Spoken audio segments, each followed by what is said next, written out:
Et je passe maintenant la parole au pasteur Olliot qui va nous parler de la scripture.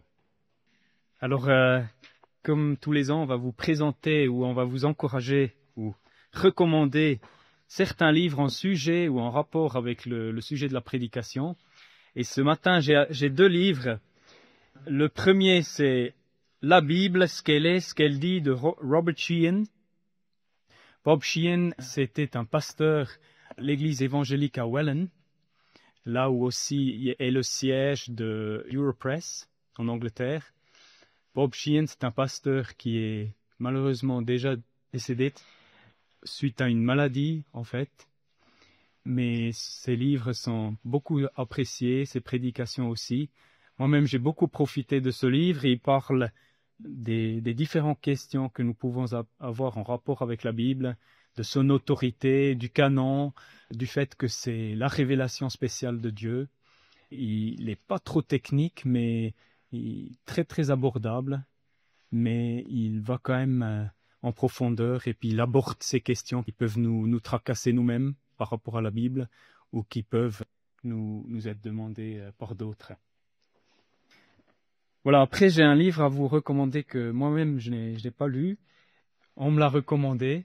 Cher Henri, il s'appelle Lettre à mon neveu. Donc c'est un pasteur John Legg et Stuart me dit qu'il le connaît bien. Apparemment il enseigne dans la même école, dans le même collège évangélique.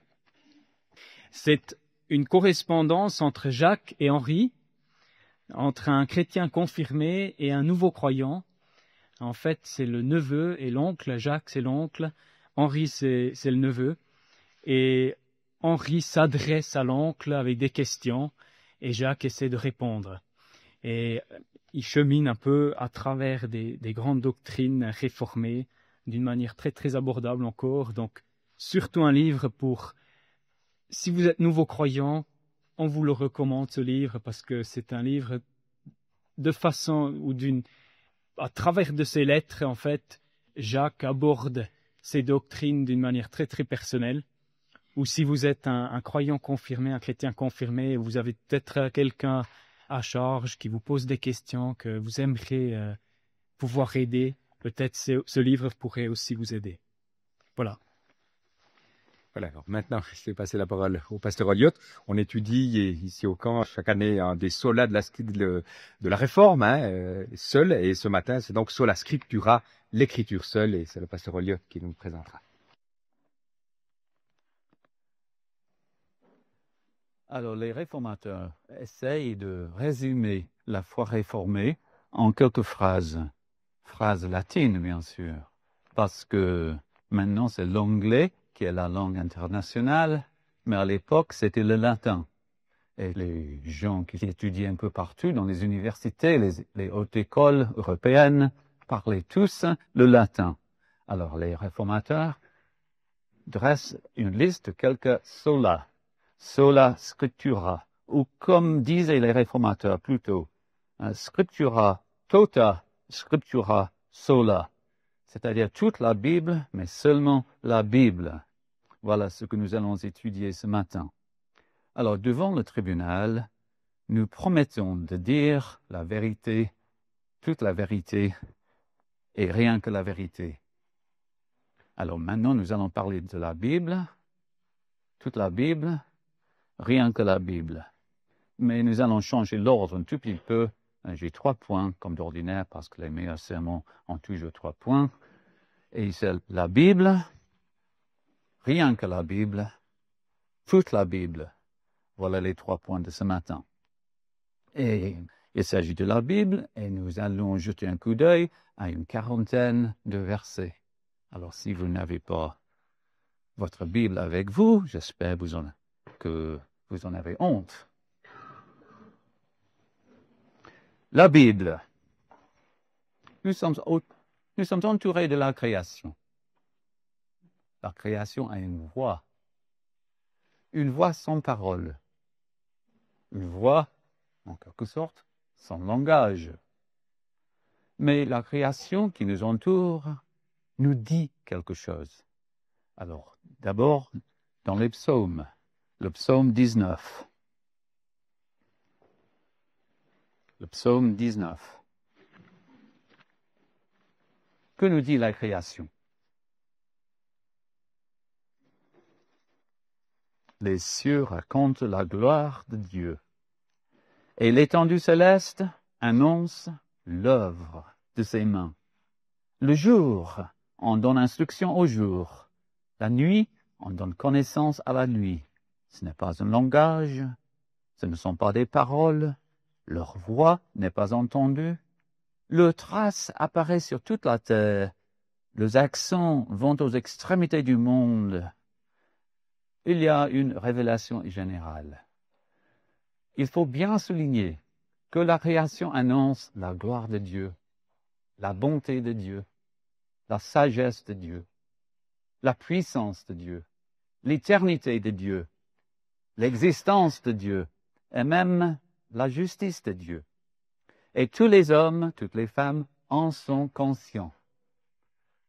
Il y en a qui pensent que le problème chez les hommes, c'est que les hommes ne croient pas que Dieu existe.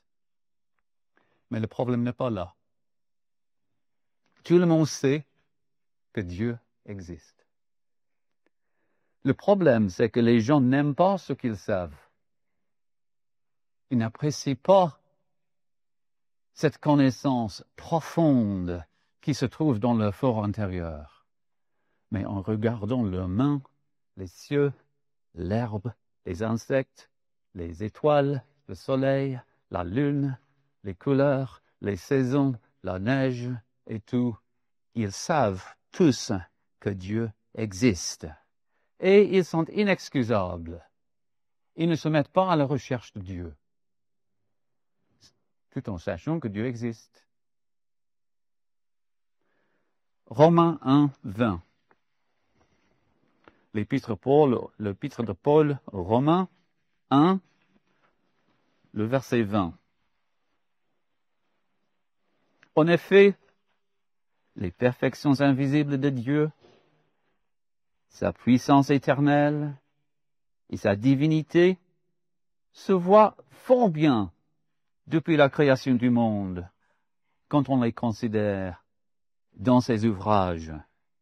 Ils sont donc inexcusables, puisque, ayant connu Dieu, ils ne l'ont pas glorifié comme Dieu, et ne lui ont pas rendu grâce. Mais ils se sont égarés dans de vains raisonnements, et leur cœur sans intelligence a été plongé dans les ténèbres. Alors les hommes, les femmes sont aveuglés. Le péché les a rendus aveugles. Ils sont entourés de la gloire de Dieu, cette proclamation quotidienne de la gloire et de l'existence de Dieu. Mais ils ne voient rien. Ils voient le soleil le soir, rouge, beau. Ils admirent les lacs, les vallées, la montagne, la neige. Il y a quelque chose qui se passe dans leur fort intérieur, mais ils refusent de reconnaître le Créateur. Ils sont inexcusables. Alors cette révélation existe. Mais cette révélation ne suffit pas pour nous amener à la connaissance personnelle de Dieu, à une connaissance salvatrice. Et c'est pour cela que Dieu s'est révélé d'une autre manière, dans un livre. Il nous a donné maintenant une révélation par écrit, les Saintes Écritures. Et nous allons maintenant jeter un coup d'œil à plusieurs versets. Le psaume 119. Le psaume 119.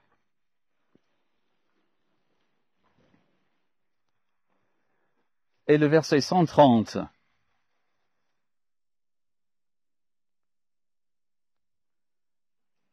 La révélation de tes paroles est claire. Elle donne de l'intelligence aux simples. Alors, comment savoir, comment être sauvé? Où trouver le chemin qui mène à Dieu? C'est cette révélation écrite qui nous éclaire. Comment me mettre à la recherche de Dieu? La révélation écrite m'éclaire. Dieu parle constamment de cette révélation comme étant une révélation qui nous amène au salut. Voilà ce que nous avons sous les yeux, les Saintes Écritures. Mais est-ce que tous les livres de la Bible sont vraiment d'inspiration divine? Parce que dans notre Bible, par exemple, nous avons 66 livres. Mais il y en a combien dans une Bible catholique?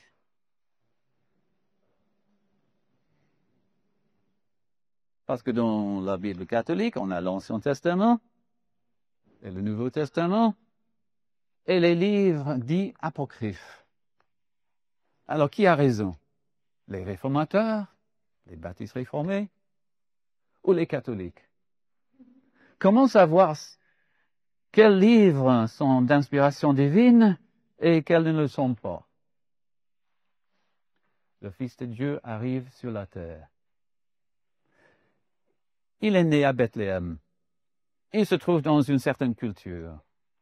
Dans cette culture, tout le monde accepte une collection existante de livres. Collection, en fait, ce qui est pareil aux 39 livres de l'Ancien Testament que nous avons aujourd'hui. Les Juifs disent, cette collection, qui existe à l'époque, c'est la parole de Dieu. Et le Fils de Dieu, infaillible, vérité, il est d'accord.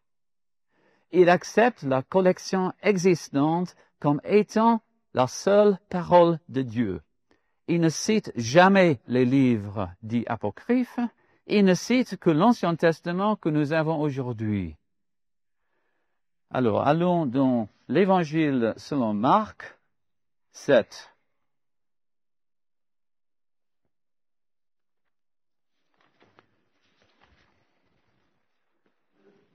Marc 7, 13. Parlant de la révélation de l'Ancien Testament, il fait des reproches aux Juifs.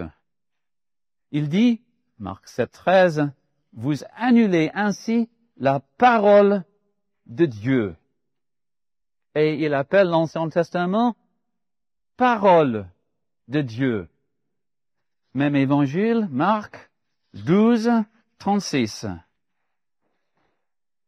On parle maintenant aux scribes juifs, se servant de l'Ancien Testament pour appuyer ses arguments. Il dit, Marc 12, 36, David lui-même, animé par l'Esprit Saint, a dit, et avant cette citation de l'Ancien Testament, il dit en fait que David, l'auteur humain, est animé par l'Esprit Saint. Alors, le Seigneur Jésus, Fils de Dieu, Dieu incarné, accepte que l'Ancien Testament est d'inspiration divine. Il dit que les auteurs de l'Ancien Testament sont animés par l'Esprit Saint. Il va même plus loin. Matthieu 22, 31. Matthieu 22, 31. Encore, c'est le Seigneur Jésus-Christ qui cite l'Ancien Testament pour appuyer son argumentation. Pour ce qui est de la résurrection des morts, n'avez-vous pas lu ce que Dieu vous a dit? Et en citant Moïse, il dit, Dieu vous a dit. Alors, le Seigneur Jésus-Christ reconnaît que l'auteur véritable de l'Ancien Testament, c'est Dieu lui-même. Dieu se sert d'auteur humain, mais quand même le livre est d'origine divine, et ce que disent les auteurs de l'Ancien Testament est parole de Dieu. Mais il ne cite pas les livres dits apocryphes. Maintenant, Matthieu 19, 4. C'est pour décoller un peu les pages qu'on fait ainsi. Matthieu 19, 4. Il répondit, « N'avez-vous pas lu que le Créateur, au commencement, fit l'homme et la femme, et qu'il dit, il dit, c'est pourquoi, etc. » Et encore une fois, le Seigneur Jésus-Christ souligne ce fait, que l'auteur véritable de l'Ancien Testament est Dieu. Alors, quand vous ouvrez l'Ancien Testament, vous ouvrez la parole de Dieu. Il s'agit d'un livre d'origine divine, surnaturel. C'est pour cela qu'il faut le traiter avec respect, avec humilité et dans la prière. Maintenant, parlons du Nouveau Testament. Il y a combien de livres dans le Nouveau Testament?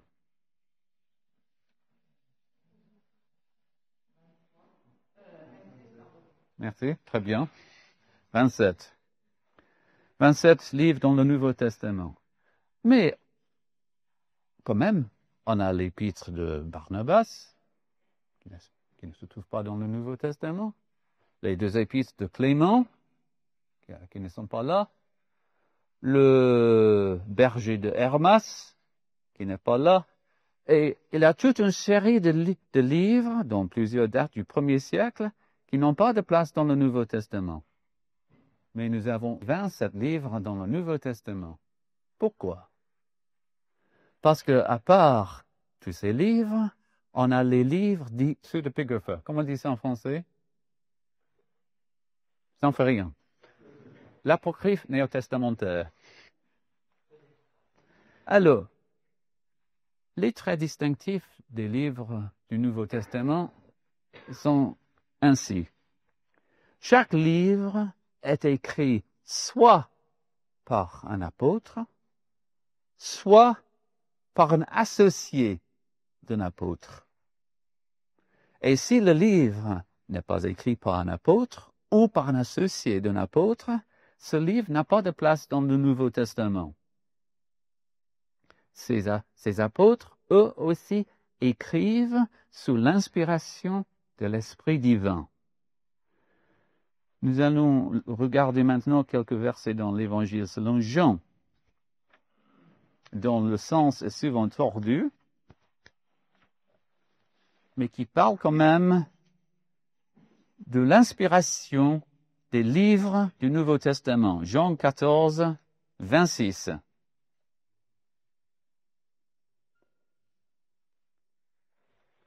C'est Jésus qui parle à ses apôtres. Jean 14, 26. Mais le Consolateur, le Saint-Esprit que le Père enverra en mon nom, c'est lui qui vous enseignera toutes choses et vous rappellera tout ce que moi je vous ai dit. Alors Jean, il prend son stylo, il commence à écrire et il se souvient de façon miraculeuse de tout ce qu'a dit le Seigneur, des discours entiers. Et il écrit sous l'inspiration du Saint-Esprit parce que le Seigneur respecte ses promesses. La même chose pour Jean 15, 26. Jean 15, 26.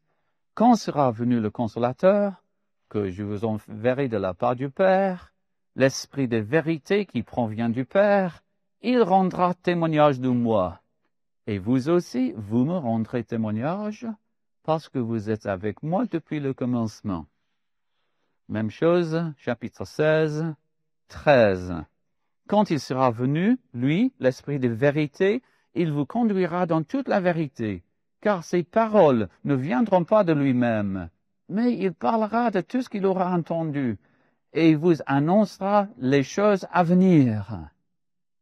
Alors, les apôtres écrivent sous l'inspiration du Saint-Esprit. Même l'apôtre Paul, qui n'était pas de leur nombre à ce moment-là. Je vous invite maintenant à prêter attention à un verset très important de Pierre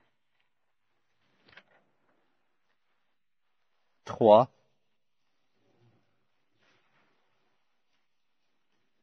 15 et suivant.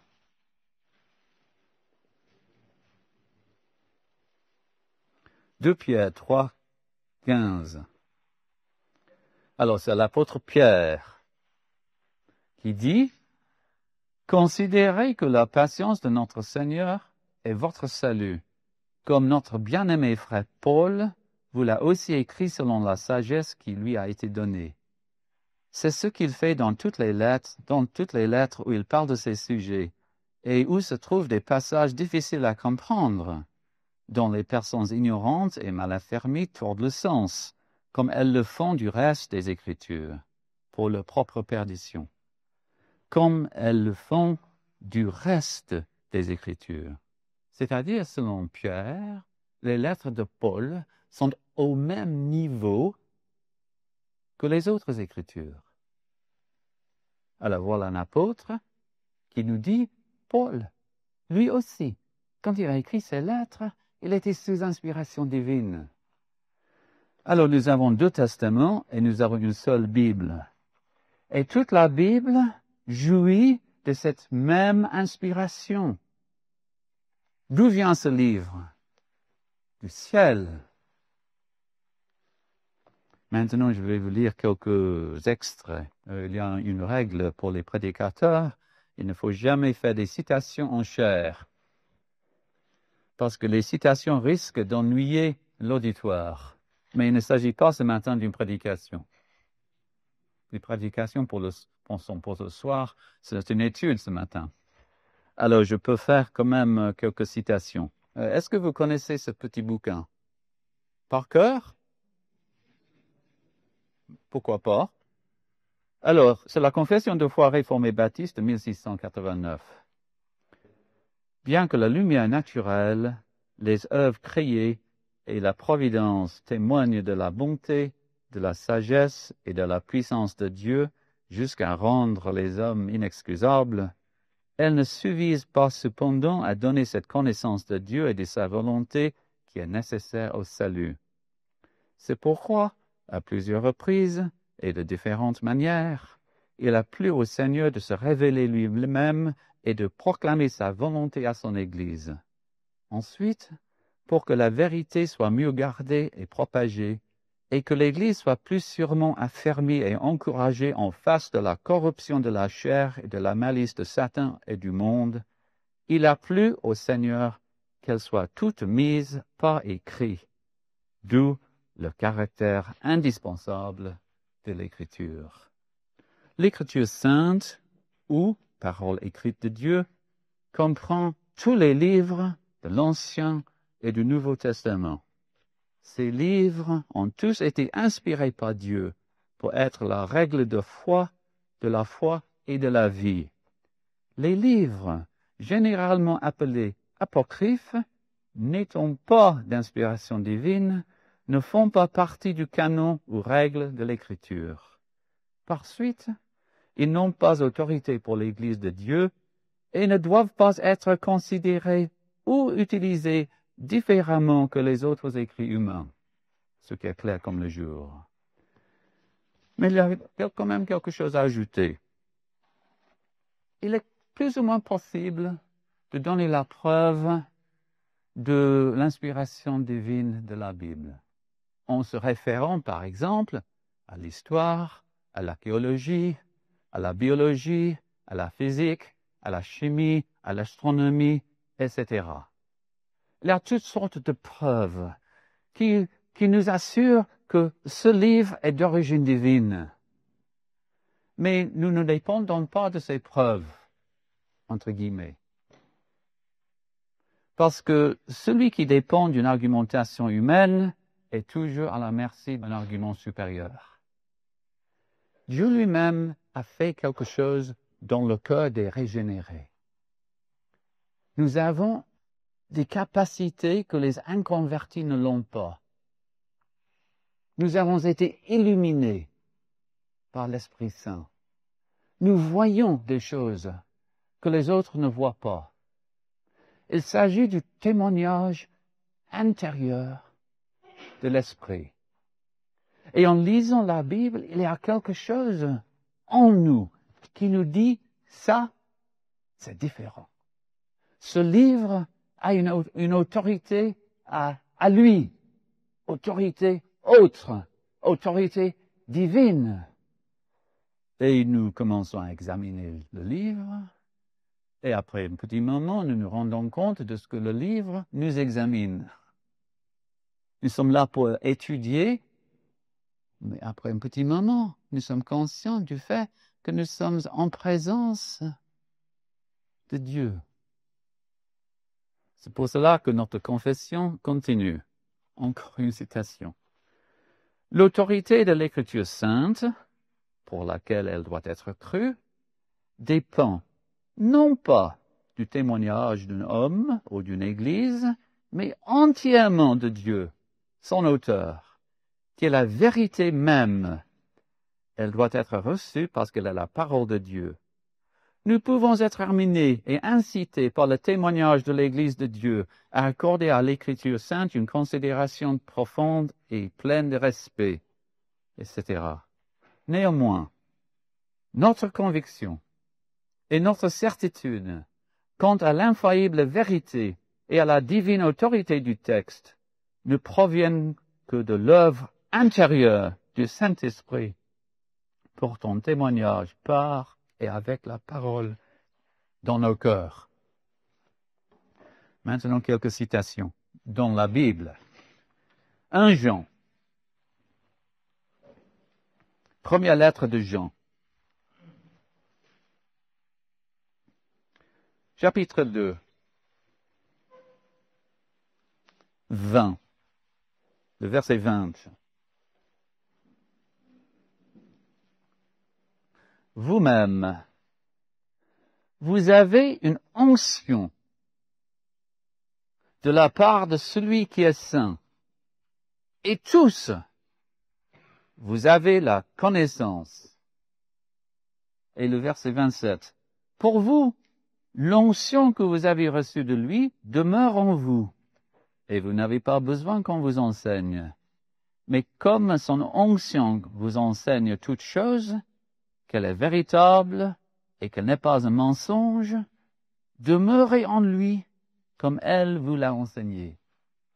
Alors, moi, j'ai un ami, pasteur, maintenant décédé, qui a fréquenté une faculté libérale.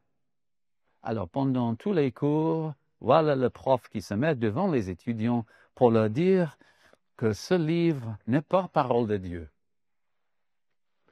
On lui donne toutes sortes de raisons, mais il n'est pas convaincu. Il y a quelque chose en lui qui dit non, non, non. Il va dans sa chambre, après chaque cours, il se met à genoux, il ouvre la Bible, il la lit, et il est convaincu, de nouveau, que le texte devant lui est différent de tous les autres textes du monde. Il sait, dans son fort intérieur, que ce livre est la parole de Dieu. Malgré tous les arguments, toutes les raisons données, il en est sûr. Ça, c'est l'onction dont nous parlons. Il y a quelque chose dans le chrétien qui le convainc et qui lui dit, c'est la voix de Dieu, c'est la voix du bon berger. Et bien sûr, nous sommes souvent, très souvent, vindiqués. En 1851, l'Académie des sciences, dont le siège général était à Paris, a dressé une liste de plusieurs centaines de contradictions entre la science et la Bible. 1851. On a édité cette liste pour discréditer la Bible, pour dire à tout le monde que la Bible, c'est un mensonge. Aujourd'hui, il n'y a aucun homme scientifique du monde qui accepte les conclusions de cette académie parce que la science de nos jours nous a donné la preuve que sur tous les points, sans aucune exception, l'académie était en erreur. Voilà un exemple typique. Quand j'étais à l'école, on me disait qu'il était impossible que le Seigneur soit fouetté à Jérusalem sur un trottoir qui s'appelle Gabbatha. On disait que c'était impossible. On avait fait des fouilles un peu partout en Jérusalem. On n'avait jamais trouvé un tel endroit. C'était quelque chose, imaginez pas l'apôtre Jean, simplement pour donner une certaine couleur à son évangile et qu'on peut tourner le dos à ce que dit Jean sur ce point. Jean se trompait. Mais maintenant, les touristes qui vont à Jérusalem, que font-ils? Ils vont voir le trottoir où le Fils de Dieu a été fouetté parce qu'on l'a trouvé dans l'archéologie récente.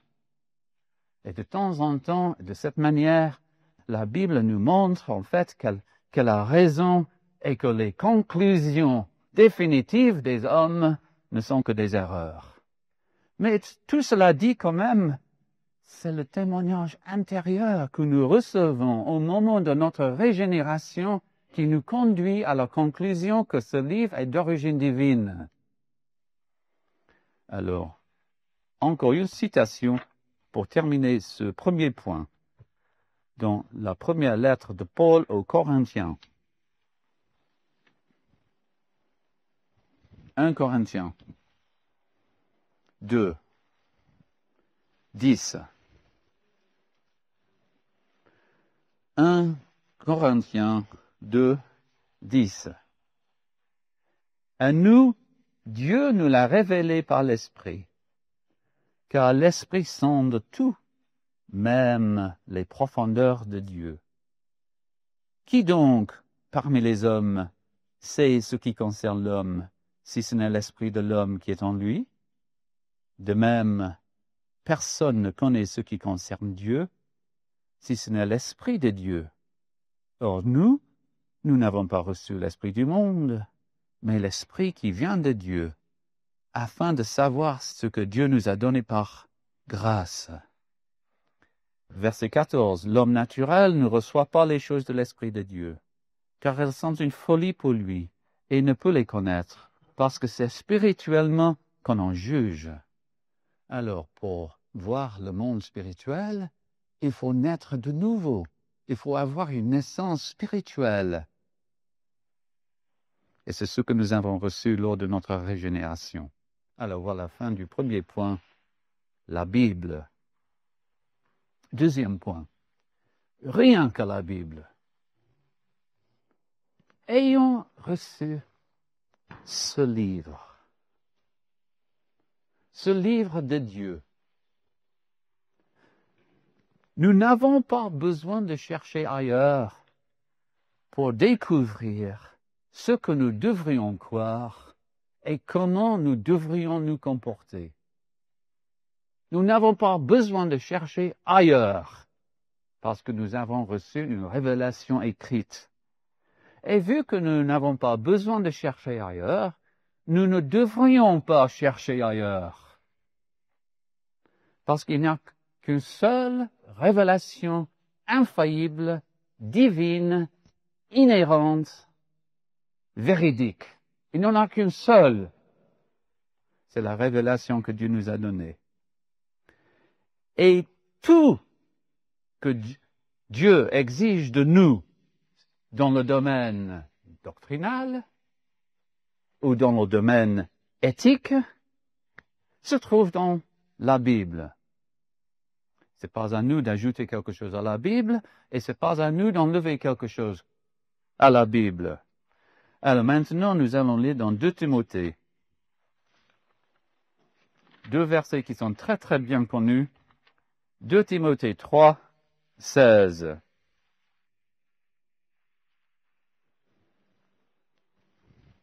« 2 Timothée 3, 16.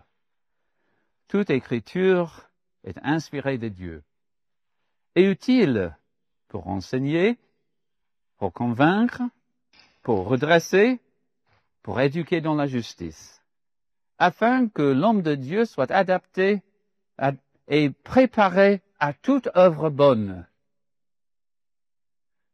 Messieurs, mesdames, il vous est possible de devenir tout ce que Dieu veut que vous deveniez par le seul moyen de la Bible. Vous n'avez pas besoin d'autre chose. Ce n'est pas à nous d'ajouter quoi que ce soit à la révélation divine. Alors, un jour, Jean écrit l'Apocalypse. C'est le dernier livre du canon. C'est le dernier livre de la collection. Il arrive au dernier chapitre. Que dit-il? Qu'écrit-il? J'atteste à quiconque entend les paroles de la prophétie de ce livre, si quelqu'un y ajoute, Dieu ajoutera à son sort les plaies décrites dans ce livre. Et si quelqu'un retranche des paroles du livre de cette prophétie, Dieu retranchera sa part de l'arbre de vie et de la ville sainte décrit dans ce livre. Voilà ce qu'il dit en écrivant le dernier chapitre du dernier livre de la collection. Parlons maintenant de prophétie, entre guillemets, moderne. Nous sommes dans une assemblée, quelqu'un donne une prophétie. Ainsi parle l'Éternel. Tout le monde est étonné.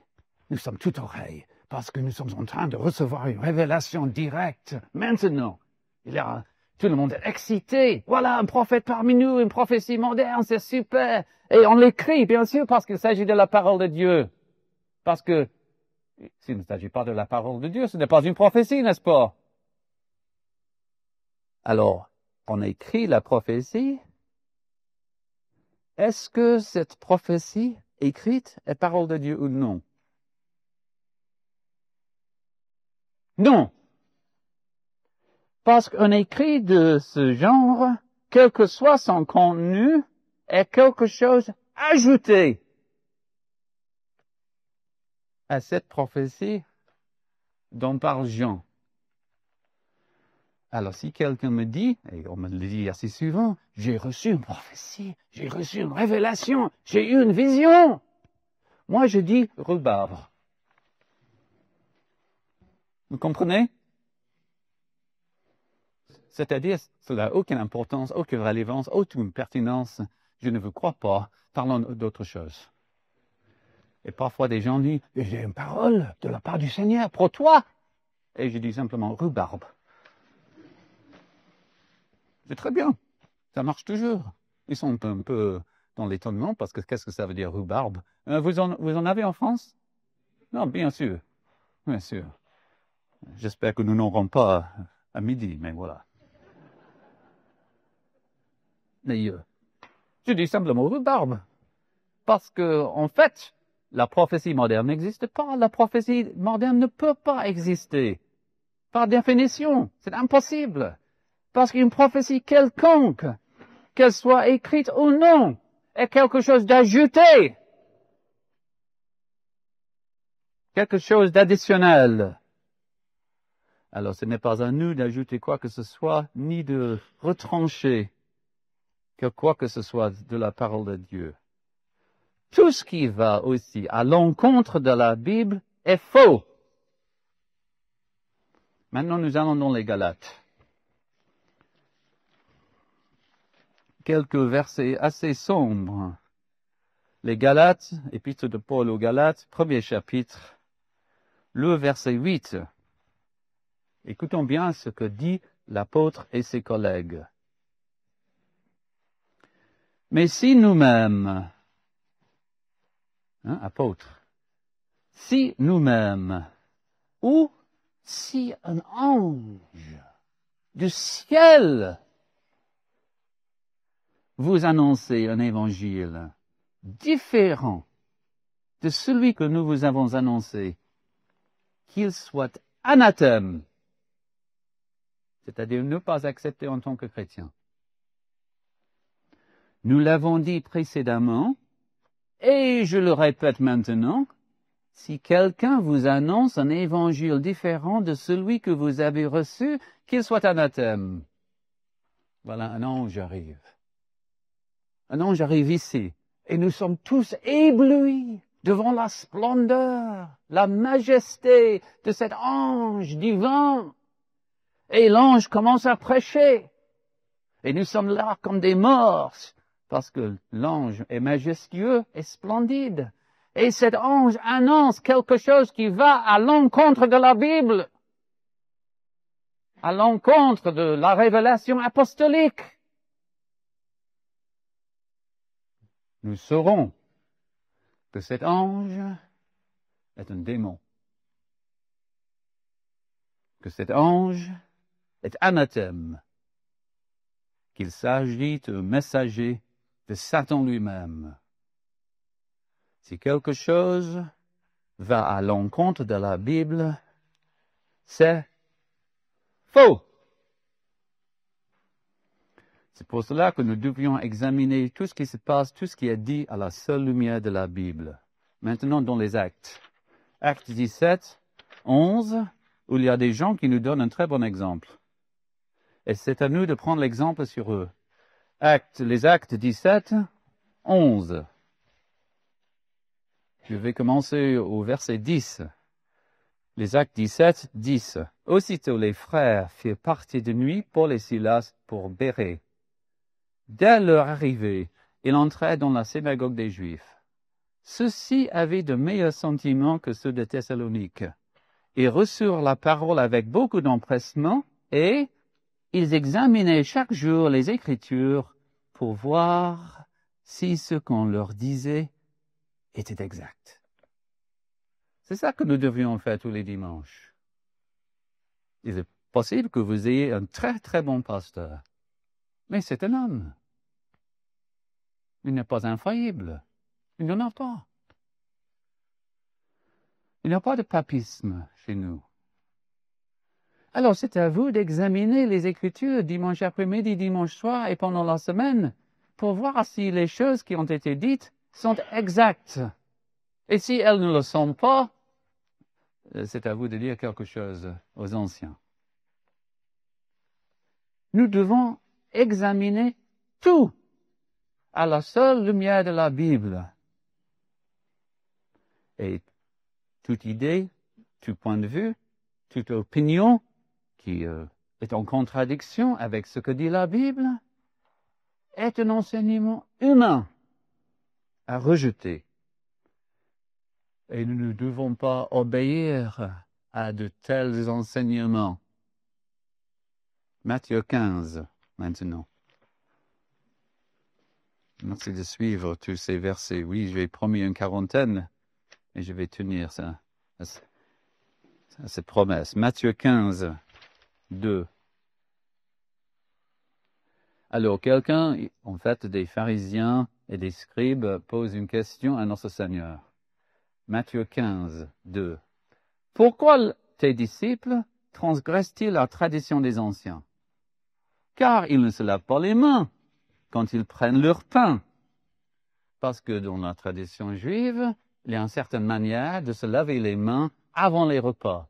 Il ne s'agit pas là des règles hygiéniques. Il fallait se laver les mains d'une certaine manière, d'abord la main droite, ensuite la main gauche, comme ça. Il avait toute une série de traditions qu'il fallait respecter avant de manger. Alors, les disciples, ils ne savaient pas exactement ce qu'ils faisaient, mais il allait à l'attaque assez vite pour le repas, sans toutes ces traditions. Et on dit, pourquoi tes disciples transgressent-ils la tradition des anciens? Car ils ne se lavent pas les mains quand ils prennent le pain. Alors Jésus répond. Il répondit, et vous, pourquoi transgressez-vous le commandement de Dieu au profit de votre tradition? Et il continue, verset 6, ainsi vous avez annulé la parole de Dieu au profit de votre tradition. Si la tradition devient aussi importante que la parole de Dieu, vous annulez la parole de Dieu. Bien sûr, nous avons tous nos traditions. Dans certaines églises, la tradition, c'est que pendant les chants, on reste assis. C'est une tradition. C'est pas mauvais. Dans d'autres églises, pour les chants, on se lève. C'est une tradition. C'est pas mauvais. Mais si un jour, le pasteur dit, ceux qui ne se lèvent pas pour les chants sont des gens peu sanctifiés. Les chrétiens zélés se mettent debout et les rétrogrades restent assis. Et l'église est une église rétrograde parce qu'ils osent rester assis pour les chants. Il est en train de faire quoi? Il est en train d'imposer à la conscience chrétienne une tradition humaine. Et en imposant une tradition humaine à la conscience chrétienne, qu'est-ce qu'il fait? Il annule la parole de Dieu, qui nous donne une entière liberté sur ce point. Nous avons en Angleterre, au Pays de Galles, et surtout ailleurs, en Corée par exemple, dans plusieurs pays africains, une règle absolue. Dans notre église, il faut le dire.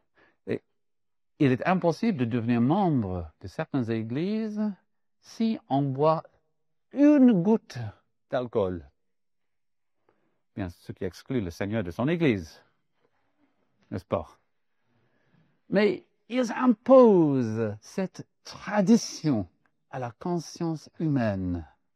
Moi, je connais même certaines églises baptistes en Angleterre.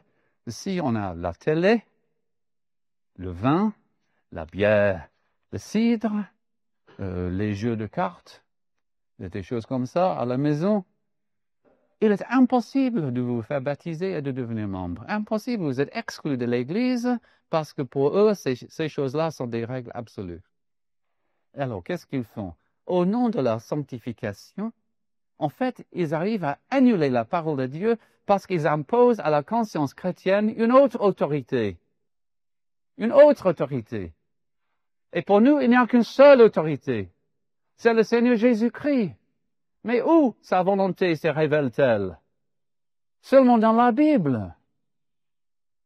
Alors si on impose autre chose, c'est parce qu'en fait, on nie, on tourne le dos à l'autorité du chef lui-même. La Bible, rien que la Bible. Maintenant, troisième point.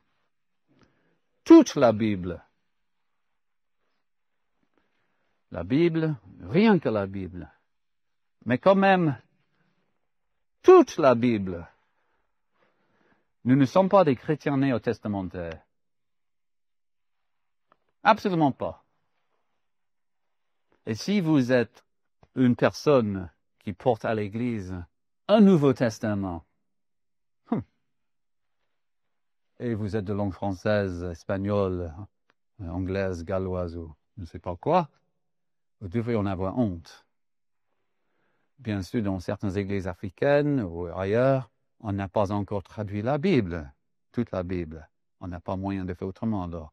Mais si vous avez toute la Bible en votre langue, c'est pas à vous de porter simplement le Nouveau Testament. Nous ne sommes pas des chrétiens néo-testamentaires, nous sommes des chrétiens bibliques. Et Dieu nous a donné 66 livres. Alors, la Bible est la parole de Dieu. Nous n'avons pas besoin de trouver notre foi et notre comportement en dehors de la Bible. Mais nous avons besoin quand même de prendre connaissance avec tout le contenu de la Bible. Nous devrions connaître la Bible et nous devrions la connaître à fond. Et sinon, il y a des conséquences néfastes. Maintenant, nous allons dans l'Évangile selon Luc. Luc 24, dernier chapitre.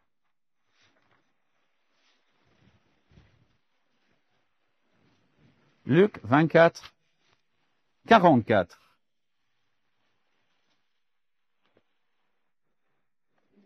C'est le Seigneur ressuscité qui parle à ses disciples.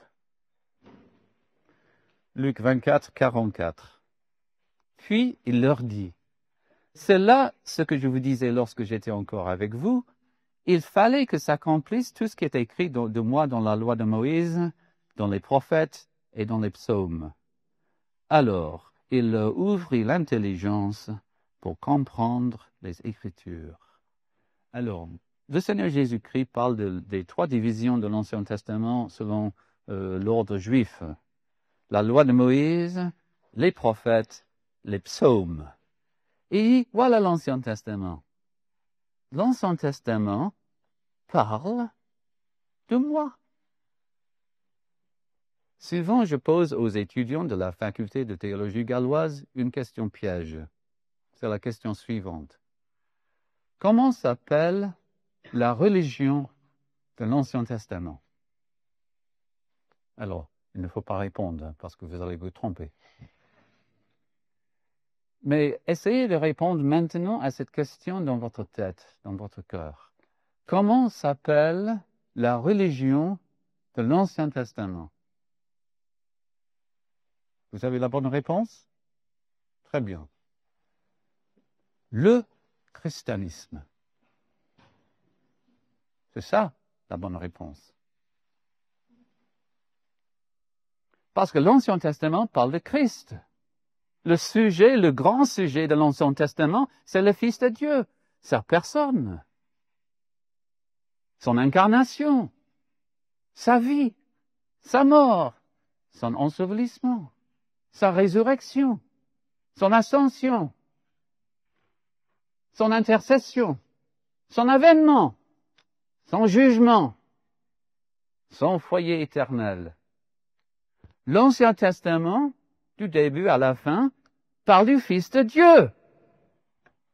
D'une autre manière, bien sûr, de la manière utilisée par le Nouveau Testament, mais quand même, le Christ est le sujet de l'Ancien Testament. Si vous ne connaissez pas à fond l'Ancien Testament, vous aurez des idées défectueuses à son sujet. Vous serez déficient dans votre compréhension de la foi chrétienne. Il faut connaître à fond toute la Bible. Quand j'étais jeune, quelqu'un m'a dit, Stuart, quand tu seras au ciel, le prophète Amos va s'approcher de toi et il va te poser une question. Est-ce que tu as lu mon livre? Alors cela m'a quelque peu effrayé. Et je me suis donné à lire tout l'Ancien Testament pour pouvoir répondre oui à n'importe quel prophète. Voilà. Il faut connaître à fond toute la Bible. Sinon, votre compréhension spirituelle sera défectueuse. Et votre comportement aussi. Matthieu 4, 4.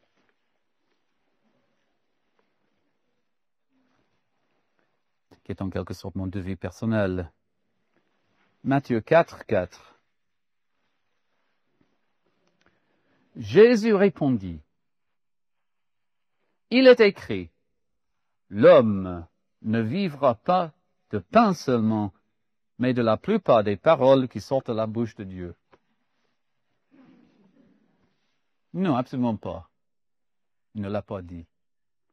L'homme ne vivra pas de pain seulement, mais de toute parole qui sort de la bouche de Dieu. Alors, si vous ne connaissez pas à fond toute parole qui sort de la bouche de Dieu, vous avez une compréhension défectueuse. Vous ne savez pas encore comment vivre en chrétien. Ce qu'on doit croire en tant que chrétien. Il est certain que vous tomberez bientôt dans l'erreur. Maintenant, nous allons dans l'Évangile selon Marc. Marc 12, 24. Il s'agit d'une reproche faite par le Fils de Dieu aux Juifs, aux Sadducéens plutôt.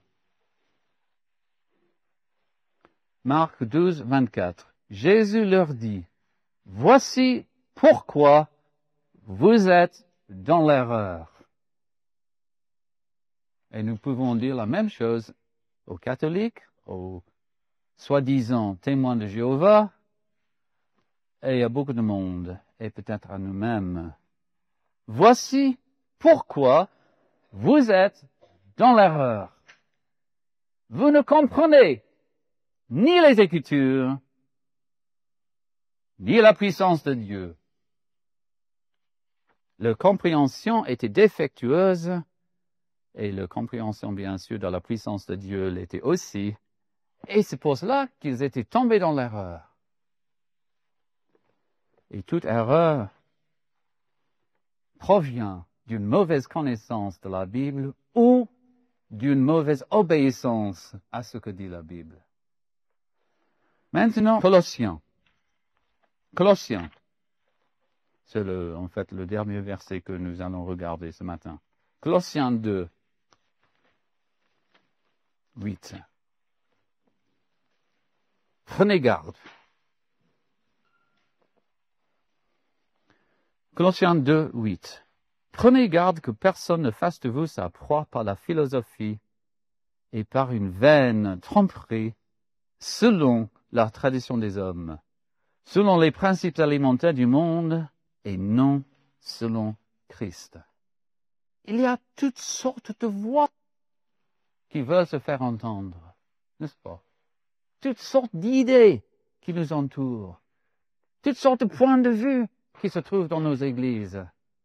Et sans une bonne connaissance de la Bible, nous sommes la proie de n'importe qui. La seule manière de nous protéger dans cette situation est de bien connaître la Bible et de la suivre sur toute sa doctrine et tous ses commandements selon Christ. Maintenant, nous allons comprendre plusieurs choses. Une église dite réformée, une véritable église réformée, est différente d'autres églises évangéliques. Les réformés, les vrais, donnent toujours, dans les prédications, la priorité à ce que nous appelons la prédication-exposition. Qu'est-ce que la prédication-exposition? La prédication-exposition, c'est prendre un livre et donner à l'auditoire sa signification voulue par le moyen d'un enseignement suivi, pour que l'Église connaisse toute la Bible. Dans la prédication-exposition, nous prêchons sur l'Ancien Testament, sur le Nouveau. Nous prêchons Moïse, mais aussi les livres poétiques, mais aussi les prophètes, les grands et les petits. Nous prêchons les évangiles et les actes, les épîtres de Paul, les autres épîtres et même l'Apocalypse. Au fil des années, nous arrivons en fait à prêcher toute la Bible pour que l'Église de Dieu connaisse tout ce que dit Dieu. Il est impossible de donner cette connaissance à l'Église de Dieu par une prédication de grasshopper. Comment on dit ça? Merci, parce que voilà les mots qui m'échappent. Il y a une sorte de politique de sauterelle dans certaines églises. On prêche sur un verset aujourd'hui, un verset tout autre dans un autre livre la semaine prochaine, un petit paragraphe la semaine suivante, encore la moitié d'un verset la semaine suivante, et de cette manière, un verset, un petit passage, un verset, et nous sommes côté hélicoptère, en fait, qui atterrissent comme ça. Et on ne voit pas grand-chose. Mais par un enseignement suivi, on arrive, en fin de compte, à connaître la Bible. Et je vous rappelle que la lecture personnelle de la Bible n'existait pas dans l'Église primitive. Et pendant 15 siècles, les chrétiens n'ont pas lu la Bible, n'ont pas pu lire la Bible parce que l'imprimerie n'existait pas encore. Mais ils ont connu bien, très bien même, la révélation divine, à cause des enseignements donnés dans le cadre de l'Église locale. Et infiniment plus important que la lecture personnelle et l'écoute, la bonne écoute de la prédication. C'est pour cela qu'il faut avoir autant de prédications que possible. Il y a quelques années, j'ai fait un calcul. Je ne suis pas fort en mathématiques. Oui, il est possible que je vive 70 ans. Ça fait 3500 sabbats dimanche. Alors, si j'écoute un sermon par dimanche, je risque dans ma vie, en fait, de me mettre à l'écoute de 3500 sermons. Ce qui n'est pas grand-chose. Mais si j'écoute 2 sermons par dimanche, je risque en fait d'écouter 7000 sermons dans ma vie. C'est mieux. Il faut y réfléchir, il me semble. Il faut réfléchir un peu. Je ne veux pas imposer une tradition humaine. Mais ceux qui ont faim aiment manger. Et si vous avez faim, vous aimerez manger autant que possible. Et s'il n'y a pas de culte, bien sûr, vous prendrez des livres, des cassettes, des émissions radiophoniques, d'autres choses simplement, pour améliorer, en fait, votre nourriture et votre réception de la parole de Dieu. Mais une église réformée, un chrétien réformé, aime la prédication-exposition. Il prie pour le prédicateur. Ils arrivent, le cœur préparé. Ils se mettent à l'écoute attentive de la parole. Ils pensent à la prédication après la prédication. Ils méditent la parole clé. Ils en parlent l'un l'autre, en famille et parmi les amis de l'Église. C'est l'application qui est au centre de la vie de l'Église locale. Si on croit sur la Scripture. Il y a d'autres choses à ajouter. Parlons de l'évangélisation. Il y en a qui pensent que la meilleure façon d'évangéliser le monde, c'est de trouver un truc, une astuce, qui nous rendra acceptable aux yeux du monde. C'est pour cela qu'il y a beaucoup d'églises, beaucoup d'individus qui se donnent à une évangélisation qui dépend plutôt des amusements, des divertissements, des distractions, des choses de ce genre. Mais le calvinisme n'est pas comme ça. Il sait que c'est la parole de Dieu qui régénère. Et il met la parole au centre de son évangélisation. Il essaie bien sûr de prêcher de façon intéressante et attirante, mais c'est la parole quand même qui est au centre de son message. Parce qu'il n'y a pas d'autre révélation divine. Il n'y en a pas sur la Scriptura. On peut reconnaître un chrétien vraiment réformé à ses habitudes. Le chrétien vraiment réformé aime la Bible, lit la Bible, parle de la Bible, mémorise la Bible, se sert de la Bible dans son témoignage personnel, se met à l'écoute de la prédication de la Bible, porte sa Bible et étudie la Bible.